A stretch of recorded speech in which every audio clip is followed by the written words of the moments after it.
జగన్మోహన్ రెడ్డి ముఖ్యమంత్రిగా ఉన్న 5 ఏళ్ల కాలంలో తెలుగుదేశం పార్టీ అనుబంధ మీడియా పని కట్టుకొని మరి మొత్తం ఇండస్ట్రీస్ అన్ని పారిపోయినాయా లేదా, పారగొట్టాడా లేదా? 5 ఏళ్ల పాటు ప్రచారం చేశారు. తీరా అధికారంలోకి వచ్చిన తర్వాత నన్ను కూడా ఎక్కడ పోయినా ఏమడుగుతున్నారు? ఓకే, మీరు బాగున్నారు, మళ్ళీ గ్యారంటీ ఏంటి మాకు? ఏపీలో జగన్మోహన్ రెడ్డిని చూసి పెట్టుబడులు పెట్టేందుకు భయపడుతున్నారు. రకరకాలుగా మాట్లాడారు, ప్రచారం చేశారు, ఇప్పటికీ చేస్తూ ఉన్నారు.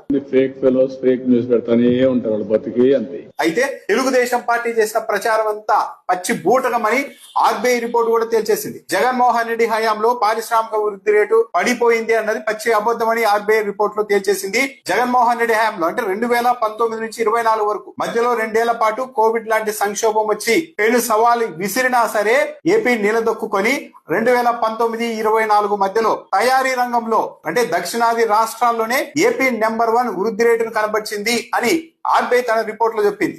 2019-24 మధ్య తయారీ రంగంలో జాతీయ వృద్ధి రేటు 6.87% ఉంటే ఏపీ 11% సదరన్ స్టేట్లలో నెంబర్ 1 గ్రోత్ రేట్ చూపించింది. మొత్తం దేశవ్యాప్తంగా చూస్తే 5వ స్థానంలో ఏపీ ఉంది.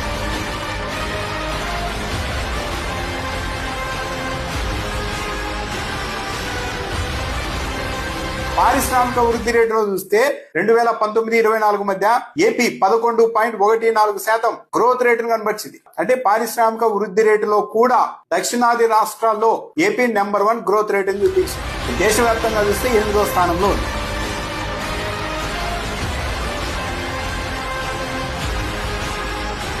ఇలా పర్ఫార్మెన్స్ ఉంటే తెలుగుదేశం పార్టీ అప్రూవ్ చేసింది. ఇప్పుడు కూడా జగన్మోహన్ రెడ్డి వస్తే పరిశ్రమలు పారిపోతాయి అంటే ప్రచారం చేస్తున్నారు. కొంతమంది ఫేక్ ఫెలోస్ ఫేక్ న్యూస్ పెడతానే ఉంటారు, వాళ్ళు బతికి అంతే. ఈరోజు స్వయంగా ఆర్బీఐ చెప్తోంది. ఆర్బీఐ రిపోర్టే 2019-24 మధ్య జగన్మోహన్ రెడ్డి హయాంలో చాలా కీలకమైన అంశం. 2 ఏళ్లు దేశమే ప్రపంచమే స్తంభించిపోయింది. అలాంటి నేపథ్యం ఉన్నప్పటికీ కూడా గడిచిన 5 ఏళ్లలో సదరన్ స్టేట్లతో పోటీపడి అన్నింటికంటే నెంబర్ 1 వృద్ధి రేటు తయారీ రంగంలో పారిశ్రామిక వృద్ధి రేటులో నెంబర్ 1 గా ఆంధ్రప్రదేశ్ నిలబడింది. కానీ తెలుగుదేశం పార్టీ వీటిని ఇప్పుడు కూడా అంగీకరించదు. తనకు తోచిన ప్రచారం చేస్తూనే వెళ్తుంటారు.